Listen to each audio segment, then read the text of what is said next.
말콤 글래드웰이라는 분인데요. 한 번쯤 들어보셨을 것 같습니다. 1만 시간의 법칙, 여러분 아십니까? 하루에 3시간씩 10년을 그 일에 집중하면 그 일에 대해서 전문가가 된다는 그런 내용을 담고 있는 내용인데요. 이 말콤 글래드웰이라는 분이 쓴 책 가운데 다윗과 골리앗이라는 책이 있습니다. 거기서 참 재미있는 해석을 내놨는데요. 여러분, 골리앗이 겉으로 보기에는 거의 3m 입박하는 아주 거대한 키를 가지고 있는 거인이죠. 사실 이스라엘 백성에게는 위협이 될 만한 존재였습니다. 그런데 이 말콤 글래드웰은요, 다윗과 골리앗이라는 그의 책에서 이스라엘 백성들이 보기에 너무나 거대해서 위협이 들 수밖에 없었던 골리앗이 자세히 들여다보고 잘 알아보면 그만큼 위협적인 존재가 아니었다라고 주장을 합니다. 선단 비대증이라고 들어보셨습니까? 거인들에게 있는 이 연약함들이 분명히 있지 않습니까? 거동이 불편하다든지 시력이 좋지 않다든지 그런 얘기를 합니다. 골리앗은 분명히 몸이 둔하고 시력이 매우 나빠서 이스라엘 군사들은 겉모습을 보고 겁먹을 수밖에 없었지만 사실 이 골리앗은 조금도 두려워할 대상이 아니었다라고 그렇게 얘기합니다. 강점으로 보이는 것이 사실 약점일 수도 있으니 절대 미리 겁먹지 말라고 얘기하는 것이죠. 다른 시각 가지고 볼 수 있으면 좋겠다. 바로 말콤 글래드웰이라는 분이 이야기하는 포커스입니다. 여러분, 그러나 그게 맞는 얘기일까요? 성경 말씀에 보면요, 그분이 얘기하는 것과 좀 맞지 않은 내용들을 우리가 확인할 수 있습니다. 골리앗은 어려서부터 용사였다라고 사무엘상 17장 3절 말씀은 분명히 증거해주고 있습니다. 그가 용사였다고 얘기합니다. 거구로서 60kg에 육박하는 아주 무거운 갑옷을 입고서도 걷기를 조금도 어려워하지 않았다고 얘기를 하고 있습니다. 거인병에 걸려서 몸이 둔하다는 주장이 성경 말씀을 보면 모순이라고 생각할 수 있는 부분이죠. 또 이 말콤 글래드웰은 시력이 매우 안 좋았다라고 주장하게 되는데요. 시력이 저하되었던 그 근거로 눈이 잘 안 보여서 방패든 사람을 앞세웠다라고 이렇게 얘기를 합니다. 그런데 눈이 잘 안 보이기 때문에 방패든 사람을 따로 앞세웠다라고 얘기하는 것이 그게 눈이 나쁘기 때문이다라고 얘기를 할 수 있을까요? 사실 사울이라든지 요나단과 같은 이스라엘을 이끌었던 군대의 지휘자, 그들은요, 다 그들이 스스로 무기를 들고 다니기 전에 그 무기를 들고 다니는 사람들이 따로 있었다는 것을 생각해 볼 수 있죠. 그런 의미에서 꼭 그렇지 않다고 생각할 수 있겠습니다. 시력이 안 좋았을 거라는 또 다른 근거는요, 다윗과 골리앗이 1대1로 대치되었을 때 다윗이 들고 있었던 막대기, 이 막대기는 분명히 하나였는데 골리앗은 이 다윗이 든 막대기를 막대기들이라고 복수로 표현하고 있다고 하는 것이죠. 여러분, 우리가 시력을 검사할 때 손가락으로 몇 개인지 이렇게 실험하지 않습니까? 한 개이지만 2개로 보이고 3개로 보인다는 것은 그만큼 초점이 잘 맞춰지지 않고 시력이 좋지 않다는 의미가 되겠죠. 그런 의미에서는 분명히 막대기를 하나 갖고 있었는데 2개 이상으로 표현하고 있는 것은 눈이 좋지 않아서 그럴 수 있다라고 우리가 추측해 볼 수 있을지 모르겠습니다. 그러나 두려움 너머의 삶이라고 하는 책을 쓴 우리 이상준 목사는 이 골리앗이 아주 격한 감정을 표현한 하나의 표시일 뿐이다라고 얘기를 하면서요, 오히려 골리앗이 눈이 아주 좋았다라고 얘기를 합니다. 이 다윗이 들고 있었던 지팡이가 어떤 모양인지를 구체적으로 골리앗이 표현하고 있기 때문에 그렇습니다. 그 당시에 지팡이는 2가지 종류가 있었습니다. 마테라고 하는 막대기, 우리가 알고 있는 막대기 그대로고요. 마케라고 하는 앞에가 구부러져 있는, 우리로 알면 지팡이와 같은 그런 모습을 갖고 있는 거라고 할 수 있죠. 골리앗은 분명히 다윗이 갖고 있는 이 지팡이 막대기를 마키아, 구부러져 있는 것이라고 분명히 표현하고 있다고 하는 것이죠. 여러분, 아무튼 이처럼 말콤 글래드웰이 골리앗에 대한 해석을 성경의 원래 있었던 내용과 다르게 이야기를 합니다. 근데 우리가 한 가지 주목해 볼 수 있는 점은요, 분명히 이 말콤이라는 분이 목사님도 아니죠, 신학자도 아닙니다. 그럼에도 불구하고 골리앗에 대해서 그렇게까지 해석을 하면서 도대체 무슨 말을 하고 싶었었던 것인가를 우리가 생각해 볼 필요가 있는 것이죠. 그가 한 말에서 우리는 크게 공감할 수 있는 한 가지를 발견할 수가 있습니다. 그것은 바로 실제로는 강하지도 않고 겉모습만 보고 상대방이 위축되어서 대항을 해보지도 않는 그런 모습들을 지적하고 있다고 하는 것입니다. 이 거대한 이 골리앗을 앞에 두고 이스라엘 백성들 가운데, 이스라엘 군사들 가운데 그 누구도 앞에 나서지 못했습니다. 오직 다윗 한 사람. 다윗은 그를 다른 시각으로 분명히 보았기에 골리앗 앞에 나갈 수 있었던 것이겠죠. 그럼 말콤 이 글래드웰이라는 분은 아주 인본주의적인 시각을 가지고 접근을 합니다. 그리고 골리앗과 다윗의 이야기를 해석해 나가는 것이죠. 다윗은 돌팔매질에 있어서 훈련이 잘 되어 있던 군사였고, 그리고 그 군사가 되어서 덩치는 크고 위협적에 보이는 골리앗일지 모르겠지만, 그는 분명히 다른 시각으로 볼 수 있는 냉철한 시각을 가지고 있어서 덩치만 크고 사실 병약했던 골리앗으로 볼 수 있었기 때문에 승리할 수 있었다라고 그렇게 해석을 하는 것이죠. 다윗에게는 그를 이길 만한 능력이 그 가운데 있었다라고 보는 것입니다. 하지만 우리는 비슷한 용어를 사용한다 할지라도 좀 다르게 해석할 수 있는 것이죠. 다윗은 그동안 자기가 일하던 양치는 들판에서 하나님과 동행하며 하나님께서 주시는 그 힘으로 이 모든 것들을 감당하기 위해서 돌팔매질을 훈련을 받았다라고 할 수 있겠습니다. 훈련하신 하나님을 온전히 믿는 믿음 가운데 하나님 앞에서 골리앗은 그저 덩치만 클 뿐이지 아무것도 아님을 그는 분명히 알았다는 것이죠. 그래서 다윗이 뭐라고 얘기합니까? 골리앗 앞에 나갈 때 나는 만군의 여호와의 이름으로 나간다라고 그가 고백할 수 있었다고 하는 것이죠. 여러분, 다윗은 분명히 다른 사람들과 다른 시각, 믿음의 시각을 가지고 있었습니다. 골리앗의 약점, 그것을 완전히 반파했다고 생각하는 이 저자의 생각과 달리 하나님이 골리앗보다 훨씬 더 크신 분이라는 그 믿음, 하나님께서 분명히 자신과 함께 하신다라는 그런 믿음을 가지고 있었기 때문에 그래서 담대하게 여호와의 이름으로 나가서 승리할 수 있었다라고 우리는 믿음으로 그것을 바라볼 수 있는 것이죠. 다윗의 이런 믿음의 시선은요, 여전히 오늘날 죄악으로 가득 차 있고 우리 스스로를 돌아볼 때 연약하기에 어떤 것도 제대로 할 수 없다라고 생각할 수밖에 없는 우리들이 분명하게 돌아보고 그리고 그 모습을 본받을 수 있어야 되겠습니다. 말씀드린 것처럼 우리는 너무나도 자주 그저 겉모습만 보면서 우리가 위축되고, 때로는 반대로 우리가 무엇인가를 할 수 있다는 자신감이 있을 때 내가 할 수 있지라는 생각 때문에 오히려 하나님을 의지하기보다는 내 방법을 동원하면서 내 자랑거리를 삼으려고 하는 유혹 앞에 설 때가 참으로 많이 있기 때문에 그렇습니다. 여러분, 우리들만 그렇습니까? 오늘 우리가 계속해서 살펴보는 사사시대의 이스라엘 백성들을 생각해 보십시오. 이 백성들도요, 믿음의 시선을 들지 못하고 힘이 없을 때는 이방인들에게 쩔쩔매다가 하나님께서 구원을 허락하시기 위해서 사사들을 보내주시고 먹을 만한 힘이 생기게 되었을 때 또 금세 언제 자신들이 연약했는지를 돌아보지 못하고 하나님을 의지하지 못하고 자신의 생각에 옳은 대로 생각하고 있는 이스라엘의 모습을 볼 수 있기 때문에 그렇습니다.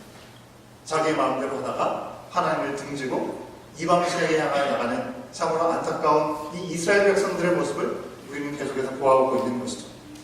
한두 번이 아니었습니다. 계속해서 반복하고 있는 모습입니다.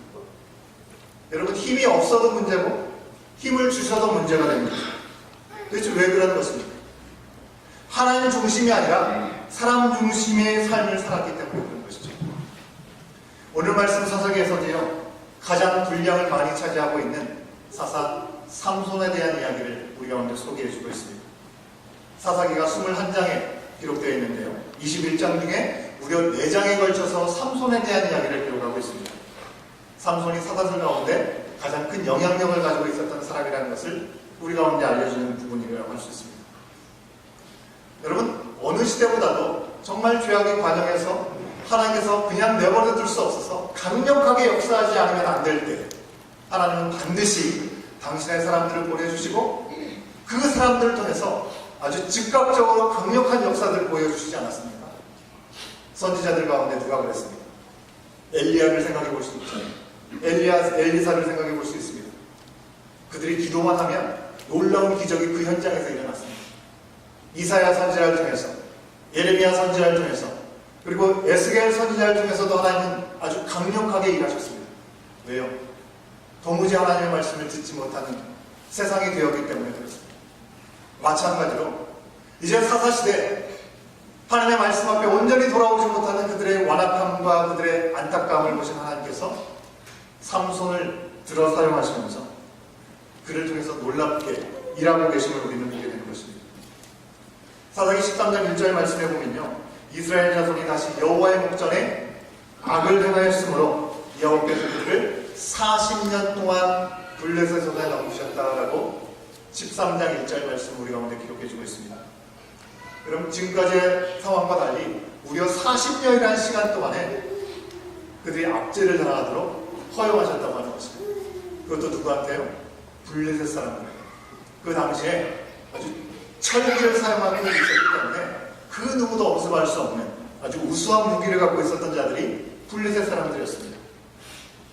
그런데 참 이상하게도 이스라엘 백성들은요, 하나님께 살려달라고 부르짖고 그리고 애원하고 달려들어야 되는데 삼손의 말씀들과 관련된 말씀들을 돌아보면 그런 모습들이 잘 보여지지 않는다는 것입니다. 여러분, 이스라엘 백성의 패턴이 무엇이었습니까? 죄를 짓고 나면 하나님께서 그들을 심판하시죠. 죄악 가운데 어려움이 찾아오면 회개하며 하나님을 다시 찾습니다. 하나님께서 사사를 세워주시고 그들을 구원하셨을 때 사사가 있는 동안에 평온을 누리게 되었죠. 그런데 여전히 어려운 가운데 있음에도 불구하고 하나님께 돌아가지 않고 하나님을 찾지도 않는 것입니다.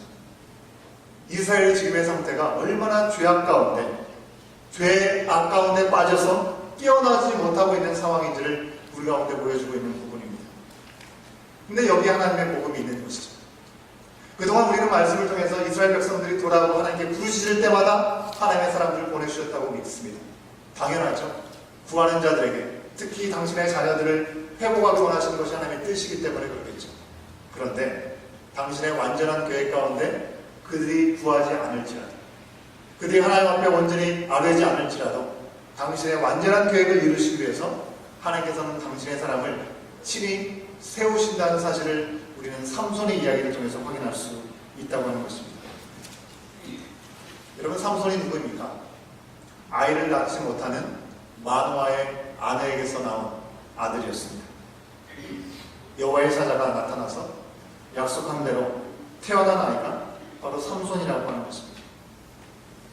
당신에게 아이가 잉태할 것인데 이 아이가 태어나게 되면 포도주나 독주를 입에 대지도 말 것이고 부정한 것들, 시체들은 가까이 하지도 말 것을 얘기합니다. 이 아이는 태어나면서부터 죽을 때까지 하나님께 바쳐진 나시린이기 때문이다라고 말씀합니다. 여러분, 나시린이 누구입니까? 특별하게 헌신되고 구별된 사람, 하나님의 일을 위해서 드려진 사람이 바로 나시린이라고 할 수 있는 것이죠. 이스라엘의 역사에 보면 아이를 낳지 못했을 때 하나님 앞에 간구합니다. 아이를 주시면 내가 하나님 앞에 그 아이를 바쳐드리겠습니다. 대표적으로 누가 기억이 나십니까? 한나도 있죠. 그죠? 한나가 아이를 낳지 못했을 때 하나님께 소원했을 때 하나님께서 그에게 사무엘을 주셨습니다. 그리고 사무엘이 태어났을 때 하나님 앞에 바쳐드렸던 것이죠. 삼손은 어떻습니까? 삼손의 부모는 하나님 앞에 구하지도 않았습니다. 그런데 하나님께서 친히 그 가정 가운데 아이를 허락하실 것이고 나시린으로 살 것을 먼저 알려주신 것입니다. 여러분, 마노아와 그의 아내의 모습을 보면 그 당시 이스라엘의 모습을 우리가 생각해 볼 수 있죠. 아이가 없음에도 불구하고 아이를 달라고 구할 수 있는 간절함과 소원함마저 그들 가운데 없었습니다. 아무런 기대도 없었습니다. 그들의 모습은 사사시대, 바로 그때 있었던 이스라엘의 모습이라고 하는 것이죠. 죽을 지경이 되었는데도, 어찌할 바 알지 못하는 지경이 되었는데도 하나님께 구할 생각조차 없었던 이 이스라엘 백성들의 모습이 마노아와 그의 아내의 모습 가운데 그대로 보여주고 있는 것입니다. 이런 상황에서 하나님은 삼손을 그 가정 가운데 허락하시고 이스라엘 민족을 위한 회복과 기쁨으로 나심으로 이 땅에 보내주시는 것입니다. 여러분, 우리가 삼손을 통해서 하나님의 구원의 역사를 함께 돌아볼 때 두 가지 측면을 생각해 볼 수 있는데, 오늘은 바로 삼손에게 나타난 약함을 통해서 강하게 일하시는 하나님을 우리는 살펴보기를 원하는 것입니다. 삼손은 나실로 태어나서 자라는 동안에 여호와께서 그에게 복을 주셨습니다. 그리고 그에게 여호와의 영이 임할 때마다 남들이 갖지 못하는 엄청난 힘을 발휘하게 되었고요. 그 엄청난 능력을 통해서 구원의 역사에 쓰임받을 수 있었습니다. 사자를 염소를 찢어 죽이듯이 찢는 엄청난 괴력을 가지고 있었다고 성경은 우리 가운데 말씀해 줍니다. 여러분, 지금도 우리가 삼손하면 뭐가 생각나십니까? 힘이 센 사람. 힘이 센 사람 하면 우리는 보통 삼손에 빗대어서 이야기를 하게 될 때가 많습니다. 그런데 참으로 안타까운 것은 그렇게 힘이 세었던 삼손은 자기가 가진 힘으로 여호와의 영광이 될 만한 삶을 살지 못했다고 하는 것입니다.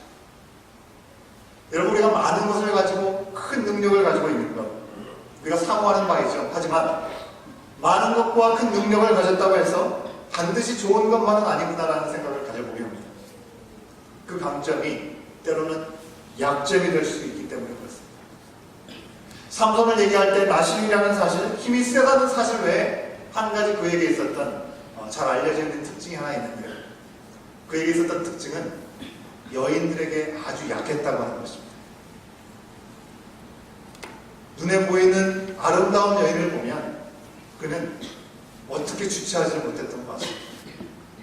여인에게 약해서 벌어지는 모든 실수, 그 모든 실수를 만회하는데 자신의 힘을 사용합니다. 그래서 해결해 나가는 것이죠.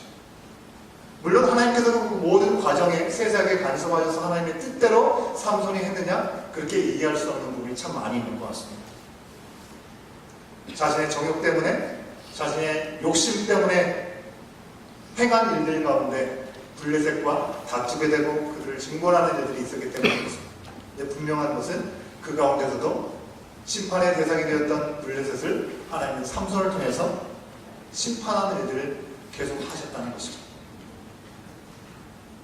삼손은 태어나면서 구별되었지만 분명히 말씀하신 것처럼 하지 말아야 되는 것들이 분명히 있습니다. 세 가지. 포도주와 독주를 멀리할 것, 정신을 혼미하게 하는 일을 하지 말라고 하는 것이죠. 시체를 멀리하라고 하는 것, 세 번째로 머리에 삭도를 대지 말라고 하는 것, 반드시 지켜야 되는 일이었습니다. 그런데 삼손은 잘 지키지 못했습니다. 어디 가든지 그는 잔치를 즐겼습니다. 잔치가 있는 곳에는 빠지지 않았습니다. 잔치가 있는 곳에 포도주와 독주, 알코올이 늘 따라다니는 것이죠. 죽은 사자, 죽은 나귀들을, 시체를 만드는 것을 조금도 두려워하지 않았습니다. 어렵지 않게 만졌고요. 여인의 꾀임에 넘어가서 머리가 잘려지는 시간들을 우리는 말씀을 통해서 확인하게 됩니다. 삼손의 이 모습이 바로 이스라엘의 모습 그대로라고 하는 것입니다. 하나님의 선택을 받아서 이방인들을 빛으로 인도하기 위해서 선택을 받고 복의 통로로 쓰임받기 위해서 세워진 자들이 바로 이스라엘 사람들이었던 것이죠. 그런데 그들은 이스라엘의 놀라우신 뜻 가운데 허락하신 그 은혜 가운데 복의 통로로 쓰임받은 것이 아니라 이방 사람들과 적당히 섞여 살아가면서 그들에게 있는 우상신을 바라보고 그것이 좋아 보여서 함께 하나님을 외면하고 우상에게로 달려가는 모습들이 이 이스라엘 백성들에게 있었던 모습이라고 하는 것이죠. 그럼에도 불구하고 하나님께서는요, 이스라엘을 여전히 기억하시고 구원하시고 돌보시고 하나님의 뜻을 나타내기 원하신다는 사실을 삼손과 같은 사람을 통해서 계속해서 우리 가운데 보여주고 계시는 것입니다. 삼손, 자신이 가진 힘으로 블레셋을 물리치고 민족을 구원하고 하나님께 영광 돌리는 삶을 살지 못하고 오히려 블레셋 여인들과 함께하면서 자신의 눈과 마음이 빼앗기고 번번이 실패하고 상처를 받아서 결국 자기 당한 억울함을 갚기 위해서 블레셋 사람들을 치기도 했지만 그 어떤 것도 하나님 중심이 아니라 자기의 생각의 중심에서 그 모든 일들을 행했다고 하는 것입니다. 하지만 결국 정신을 끝까지 차리지 못하고 자신의 주신 그 힘의 근원을 잃기까지 세상의 유혹을 놓지 못했습니다. 그런 삼손의 모습, 바로 우리가 강한 능력을 가졌다고 우리 모두가 하나님께 영광 돌리는 삶을 사는 것이 아니라는 사실을 분명히 돌아보게 하는 것 같습니다. 여러분, 미국은 참으로 부흥의 역사를 통해서 하나님께서 복을 주신 나라입니다. 미국의 부흥을 얘기할 때 우리가 빼놓지 않고 말하게 되는 여러 사람들이 있지만 그 중에 한 사람이 복음 전도자, 바로 무디를 빼놓을 수 없는 것 같습니다. 바로 드와이트 무디는요, 침례교 평신도 전도자였습니다. 목사가 아니었습니다. 극심한 가난한 가운데 그가 초등학교 5학년 때 아버지를 잃게 되었습니다. 더 이상 교육을 이어갈 수 없게 되었습니다. 시카고에 어느 한 제과점 구두 가게에 취직을 해서요, 구두 판매를 하면서 살아가게 되었다는 것이죠. 그 가운데 주일학교 교사 선생님을 통해서 예수 그리스도를 만나게 되었고, 예수를 영접한 후에 구두를 판매하던 그런 경험을 살려서 화려한 말솜씨로 만나는 사람들에게마다 복음을 전도하는 복음 전도자가 되었습니다. 그를 통해서 수많은 어린이들이, 셀 수 없는 많은 사람들이 하나님 앞에 돌아온 역사가 있었습니다. 아무래도 그가 제대로 된 교육을 받지 못했기 때문에 그가 표현하는 언어의 구사가 온전치 못했겠죠. 문법도 많이 틀렸을 것입니다. 하루는 우리가 설교를 하는 가운데 한 청중이 그의 문법 실력을 지적하면서 우리가 청중 앞에서 설교하는 것이 옳지 않다라고 비난을 하게 되었습니다. 그러자 우리는, 저도 제 자신이 문법이 엉망이라는 것을 잘 알고 있습니다. 저는 너무나도 연약한 사람입니다라고 솔직히 자기 자신을 시인하고 인정을 합니다. 그러나 우리는 거기에 머무르지 않습니다. 이렇게 얘기합니다. 하지만 저는 제가 받은 재능, 그것을 가지고 최선을 다하고 있습니다. 충분한 문법 실력을 가지고 있는 당신은 그 실력으로 하나님의 영광을 위해서 무엇에 최선을 다하고 있습니까? 라고 오히려 물었다고 하는 것입니다. 그렇죠, 여러분? 우리가 얼마나 많은 능력을 가지고 있느냐, 그렇지 못하느냐가 중요한 것이 아니라, 비록 우리가 아주 작은 달란트, 한 달란트, 누구에게 내놓지도 못하는 정도의 재능을 가지고 있다 할지라도 하나님을 위해서 쓰임을 받고 그것을 온전히 주님을 위해서 사용하고 있느냐, 그것이 중요하다고 하는 것이죠. 자칫하면 삼손처럼, 또 무디를 비난했던 그 사람처럼 우리가 가진 재능과 지식과 경험과 풍요한 분이 나의 정욕을 채우거나 나를 교만하게 만들 수 있다는 사실을 우리는 기억할 수 있어야 되는 것이죠. 삼손은요, 주어진 힘을 여인들에게 다 쏟아부으면서 인생을 허비했습니다. 주어진 능력과 시간, 그것을 위해서, 하나님을 위해서 쓰지 않고 주신 소명대로 사명을 다하지 못했습니다. 주어진 힘을 가지고 사자를 죽이고 여우 300마리 거기다 횃불을 묶어가지고 곡식을 태우고 불을 살랐습니다. 나무를 살랐습니다. 나귀 톱뼈 하나로 1000명을 죽였습니다. 그런 일들에 그의 힘을 사용했습니다. 개인의 능력을 과시했고요, 일부 블레셋 사람들을 죽였지만 그것들이 다 자신의 정욕과 원한을 갚는 일에 사용하는 일이었다는 것입니다. 20년 동안 사사가 되어서 다스리는 동안에 하나님께서 가시는 완전한 안식을 이 이스라엘 백성들은 누리지 못했습니다. 하나님께 돌아오는 일들에 쓰임받지 못했다고 하는 것입니다. 그런 그가 결국 드릴레라고 하는 이방 여인 꾀임에 넘어가서 자신의 힘의 근원을 알려준 뒤에, 그리고 머리카락 7가닥이 잘린 밀린 뒤에 그는 아무런 힘을 쓸 수가 없었습니다. 그의 힘의 원천이 본인에게 있는 것이 아니라 하나님께 있음을 우리는 분명히 확인하게 되는 부분이죠. 자신의 정욕과 여인에게 약했던 그것 때문에 결국 하나님이 주신 강한 능력을 그는 잃어버리게 된 것입니다. 사명보다 자신의 정욕에 따른 결과가 얼마나 무서운 것인지를 우리 가운데 보여주는 것입니다. 우리 가운데 힘이 있습니까? 나에게 이러한 자랑거리와 재능이 있습니까? 그것이 나에게 허락하신 그 사명과 소명으로 이어지지 않으면 무서운 일이 될 수 있다고 하는 것이죠. 그의 결국이 어떻습니까? 그는 잡혀서 두 눈이 뽑혔습니다. 노줄에 매어가지고 옥에 갇혀서 맷돌이나 돌리는 신세가 되었습니다. 수많은 사람들, 그를 보면서 두려워하던 많은 이 블레셋 사람들은 그를 바라보면서 조롱거리로 삼았습니다. 그저 제주나 부리는 그런 치욕거리가 되었다고 하는 것입니다. 힘을 잃었죠. 눈도 잃고 명예도 잃고 수치스러움으로 인해서 절망의 벼랑 끝에 서 있던 그 삼손. 근데 바로 그 아무것도 할 수 없다고 고백할 수밖에 없는 그 순간에 삼손은 이제서야 하나님을 찾고 하나님께 구합니다. 오늘 말씀 28절 말씀을 우리가 같이 한번 확인해 보도록 하겠습니다. 28절 말씀을 함께 읽습니다. 시작. 삼손이 여호와께 부르짖어 이르되 주 여호와여 구하옵나니 나를 생각하옵소서. 하나님이여 구하옵나니 이번만 나를 강하게 하사 나의 두 눈을 뺀 블레셋 사람에게 원수를 단번에 갚게 하옵소서. 내가 이번만 하나님께 구하겠습니다 라고 얘기하면서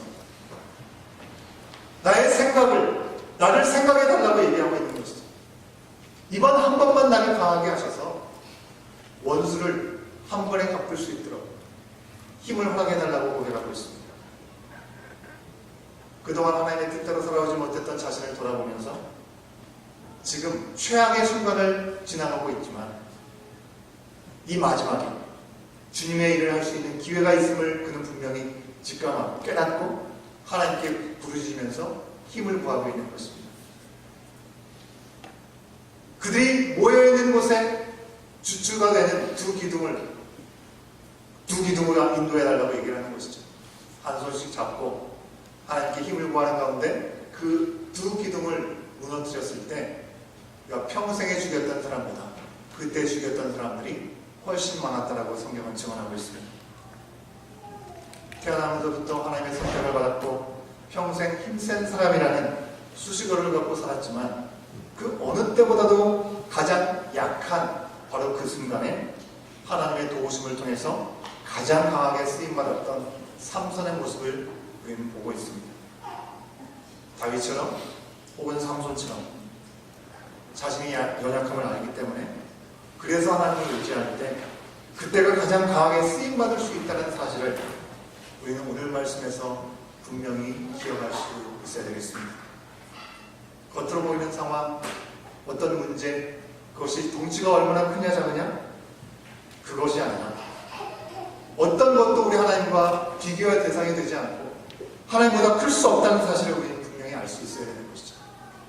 바울 사도는 고린도후서 12장 10절에서 분명히 우리 가운데 권면하며 고백하고 있습니다. 뭐라고 얘기합니까? 함께 확인해 봅니다. 시작. 그러므로 내가 그리스도를 위하여 약한 것들과 능욕과 궁핍과 박해와 곤고를 기뻐하오니 이는 내가 약한 그때 강함이라. 아멘. 사랑하는 여러분, 우리에게는 어떤 약점이 있고 우리에게는 어떤 강점이 있습니까? 어떤 강점과 약점을 가지고 살아갑니까? 내가 강하다고 교만해서도 안 되겠지만 내가 너무나 약하다고 아무것도 할 수 없다라고 해서도 안 되겠습니다. 분명한 것은 우리가 아무것도 할 수 없는 죄인입니다. 우리가 무엇을 할 수 있겠습니까? 하지만 더 분명한 것은 그런 우리들을 아시고 절망 가운데 빠져있는 우리를 위해서 예수님께서 오셨다는 사실입니다. 우리의 모든 죄의 문제를 해결하시고 능력이 되시기 위해서 십자가를 지시고 부활 승리를 통해서 우리가 언제든지 어느 곳에서든지 예수 그리스도의 이름을 붙잡고 나아갈 때 나의 약함을 통해서 일하시는 하나님의 놀라운 능력을 경험할 수 있게 될 줄로 믿습니다. 여러분, 조선 초기 우리 믿음의 조상들, 처음에 하나님을 알지 못했을 때 선교사를 통해서 복음을 접했던 우리 믿음의 조상들을 한번 생각해 보십시오. 가진 것이 없고 하나님께 드릴 것이 없었을 때 그들은 헌금을 제대로 할 수 없었습니다. 그 전에 표현을 하면 연보라고 했죠. 연보. 드릴 수 있는 것이 없기에 하면서 그들은 날 연구를 했습니다. 여러분, 날 연구 들어보신 적 있으시죠? 우리 가운데 허락하신 시간, 건강, 비록 물질은 없지만 나에게 주신 시간과 건강이 있기에 그것을 통해서 하나님께 영광 돌리는 구별된 시간으로 하나님 앞에 헌금하겠다고 생각하고 날 연구를 한 것입니다. 도움이 필요한 자들에게 나가서 예수 그리스도 이름으로 사랑을 베풀고 섬기고 구제하고 봉사하는 일들을 그들은 날 연구라는 이름으로 주님 앞에 구별해 드렸다고 하는 것입니다. 여러분, 우리가 가진 것이 없다 할지라도 우리 모두에게는 공평하게 똑같이 주어진 시간이 있습니다. 그래도 오늘 우리가 함께 예배 드릴 수 있다면 그래도 우리는 건강한 사람들인 것이죠. 마음을 다하고 뜻을 다하고 힘을 다해서 하나님의 기쁘심을 위해서 우리가 드릴 수 있는 것이 무엇인지를 돌아보면서 연약한 가운데서도 우리를 강하게 하시고 또 주의 나라를 위해서 쓰임받을 수 있도록 우리를 사용하시는 우리 주님을 바라볼 수 있어야 될 줄 믿습니다. 특별히 오늘 헌신 예배를 드리는 우리 소망의 장창에 우리 어르신들 대부분 외지에서 오셔서 이제 은퇴하셔서 오셨습니다. 주의 몸된 교회를 섬기시면서 주님의 일에는 은퇴가 없다 말씀하시면서 귀하게 섬겨주시는 모습이 얼마나 귀한지요. 겉사람은 점점 불패할 수밖에 없는 것이 사실이지만 속사람은 날마다 더 강건해져서 정말 약한 중에 주님의 뜻을 구하며 섬기시는 우리 모든 소망의 창창에 되시는 우리 회원들 모두가 되시기를 주의 이름으로 축원합니다. 또한 그 뒤를 따라가는 우리들, 아직은 좀 더 건강이 허락되는 때일지 모르겠습니다. 연륜이나 어떤 경험이 부족할지 모르겠습니다. 우리가 살아가는 시간 때문에 시간이 부족할지 모르겠습니다. 그러나 우리의 약함 중에도 주님의 영광을 위해서 분명히 쓰임받을 부분이 있음을 믿고 우리 또한 마음과 뜻과 정성을 다해서 하나님을 사랑하고 헌신할 수 있는 우리들의 모습이 되어야 될 줄로 믿습니다. 가정에서, 일터에서, 또 우리 교회에서. 여러분, 오늘 여러분 주보에 나눠드릴 때 1인 1사역 2019년도를 위한 사역 신청서를 여러분에게 나눠드렸는데요. 우리 교회가 몸된 그리스도의 지체로서 지체들은 어느 한 부분 필요하지 않은 부분이 없습니다. 다 유기적으로 역할들을 감당하는 것이죠. 그런 의미에서 내가 부족하지만 여러분 지난주의 말씀을 기억하십니까? 뭔가 부족함이 보이고 뭔가 불만족스러운 부분들이 보인다면 하나님께서 그 부분을 나로 하여금 섬기게 하시는 부르심이라고 말씀해 주셨습니다. 내가 잘해서가 아니라 내가 잘할 수 있어서가 아니라 이 부분이 잘 세워져야겠다라는 그런 거룩한 부담감을 주신다고 한다면 그 부분을 향해서 여러분 한 가지 사역, 때로는 한 가지 이상의 사역을 신청하셔서 교회에 덕을 세우고 믿음의 공동체를 온전하게 하는데 쓰임받는 우리 모두가 될 수 있기를 주의 이름으로 축원합니다. 사랑하는 여러분, 우리가 살아가는 매 순간 우리는 이 얘기 너무 쉽게 하잖아요. 한 번쯤이야. 나 한 번쯤이야 이렇게 한들 내 뜻과 내 편안함을 위해서 한 번쯤이야 라고 생각하면서 하는 일들, 그렇게 살기보다는 비록 내가 약할지라도 이번 한 번만 주의 뜻대로 살기를 원한다는 그런 마음으로 주 앞에 우리 시간들을 내어드리는 저와 여러분 우리의 모습이 되기를 주의 이름으로 간절히 축원합니다. 함께 기도하시겠는데요. 이 시간 우리 자신 주신께서 주신 말씀을 우리가 잠깐 돌아보면서 잠깐 기도하는 시간 갖도록 하겠습니다. 오늘 우리 가운데 불러주신 하나님의 은혜 가운데 우리가 구하며 찾아야 될 사명의 자리는 어디인가요? 나의 약점은 무엇이고 나의 강점은 무엇인가? 약점 때문에 할 일을 못하거나 강점 때문에 실수한 적이 있다면 그것은 어떤 것이었습니까? 약한 중에라도 주님의 나라와 영광을 위해 쓰임받을 수 있다면 나는 나의 가정과 일터와 교회와 지역사회를 위해서